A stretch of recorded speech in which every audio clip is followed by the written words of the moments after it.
तीसरे पार्ट में आपने देखा कि मंदिर में राजा की आत्मा और उसकी काली शक्तियों के नष्ट होने के बाद सब कुछ शांत लग रहा था।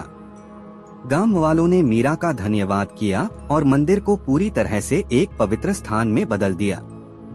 अब यहाँ नियमित रूप से पूजा अर्चना होती थी। लेकिन सच्चाई यह थी कि अतीत का हर रहस्य अभी पूरी तरह उजागर नहीं हुआ था। मीरा को वापस शहर लौटे 6 महीने हो गए थे। एक दिन उसे गांव के पुजारी का फोन आया। पुजारी घबराए हुए थे। उन्होंने कहा, मंदिर में कुछ अजीब हो रहा है। गर्भगृह के फर्श पर फिर से दरारें पड़ रही हैं और वहां से अजीब आवाजें आ रही हैं। लगता है कोई नई समस्या खड़ी हो रही है। मीरा ने इसे पहली बार में नजरअंदाज करने की कोशिश की। उसने सोचा शायद यह सब उनके डर का परिणाम है। लेकिन जब पुजारी ने उसे बताया कि गांव के एक युवक ने मंदिर के गर्भगृह में कदम रखते ही अपनी जान गंवा दी, तो मीरा चौंक गई। मीरा दोबारा गांव लौटी। इस बार मंदिर का माहौल पहले से भी ज्यादा डरावना था। हवा में अजीब सी गंध थी और मंदिर के पास जाने की किसी की हिम्मत नहीं हो रही थी। मीरा ने पुजारी और गांव वालों से बात की। उन्होंने बताया कि काले सिंदूर का डिब्बा और राजा का कक्ष नष्ट हो चुका था, लेकिन मंदिर के नीचे और भी कुछ था जो अब जाग रहा था। मीरा ने एक बार फिर गर्भगृह की जांच शुरू की। वह कुछ मजदूरों की मदद से फर्श की दरारों को हटाने में सफल हुई। दरारों के नीचे एक और गुप्त सीढ़ी मिली। यह सीढ़ी पहले वाली से भी ज्यादा गहरी और डरावनी थी। जब मीरा, पुजारी और कुछ अन्य लोग सीढ़ियों से नीचे गए तो उन्हें एक विशाल गुफा जैसा कक्ष मिला। इस कक्ष में पुराने समय के हथियार, तंत्र मंत्र की पुस्तकें और एक बड़ी मूर्ति मिली। यह मूर्ति किसी राक्षस की लग रही थी। मूर्ति के चारों ओर तांबे के बर्तन, खून के सूखे निशान और अजीब प्रतीक बने हुए थे। पुजारी ने कहा, यह राजा की अंतिम योजना थी। उसने इस मूर्ति के जरिए अपनी आत्मा को अमर बनाने की कोशिश की थी। वह शायद पूरी तरह खत्म नहीं हुआ है।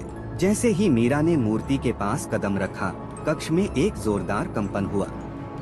हवा में गूंजती एक गहरी और भयानक आवाज सुनाई दी। यह राजा की आत्मा नहीं थी, यह उससे भी ज्यादा खतरनाक शक्ति थी। आवाज ने कहा, तुमने राजा को हराया, लेकिन मैं वह शक्ति हूँ जिसे राजा ने पुकारा था।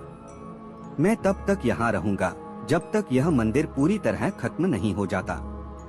मीरा और पुजारी समझ गए कि यह शक्ति सिर्फ मूर्ति से जुड़ी हुई नहीं है, बल्कि मंदिर की संरचना में समाहित हो चुकी है। उन्होंने तय किया कि मूर्ति को नष्ट करना ही एकमात्र रास्ता है। पुजारी ने विशेष मंत्रों और यज्ञ की व्यवस्था की। मीरा ने उस मूर्ति पर पानी और हल्दी चढ़ाने की प्रक्रिया शुरू की। जैसे ही मंत्रों का प्रभाव बढ़ा, कक्ष और ज्यादा हिलने लगा। लेकिन मूर्ति इतनी आसानी से टूटने वाली नहीं थी। इसने अपनी रक्षा के लिए अजीब घटनाएं शुरू कर दी। हवा में आग के गोले नजर आने लगे। जमीन फटने लगी। औरतों और बच्चों की चीखें सुनाई देने लगी। मीरा ने हिम्मत नहीं छोड़ी। उसने अपनी जान की परवाह किए बिना मूर्ति पर बार बार प्रहार किया। अंत में मूर्ति में दरारें पड़ने लगी। जैसे ही मूर्ति पूरी तरह टूटी, गुफा में तेज रोशनी फैल गई। वह शक्ति चीखते हुए गायब हो गई, लेकिन गुफा के टूटने के कारण मंदिर का आधार भी कमजोर हो गया। मीरा, पुजारी और बाकी लोग किसी तरह गुफा से बाहर निकले। मंदिर का पूरा ढांचा ढह गया। मंदिर के नष्ट होने के बाद गांव वालों ने महसूस किया कि अब कोई नकारात्मक शक्ति नहीं बची थी। वे अब शांतिपूर्ण जीवन जीने लगे। मीरा ने इस घटना को दुनिया के सामने लाने का फैसला किया, लेकिन उसने मंदिर के गुप्त रहस्यों को सार्वजनिक नहीं किया। उसने सोचा कि कुछ रहस्यों का दफन रहना ही बेहतर है। क्या यह सचमुच अंत था, या इस कहानी के गहरे अंधेरे में कोई और रहस्य छिपा हुआ है?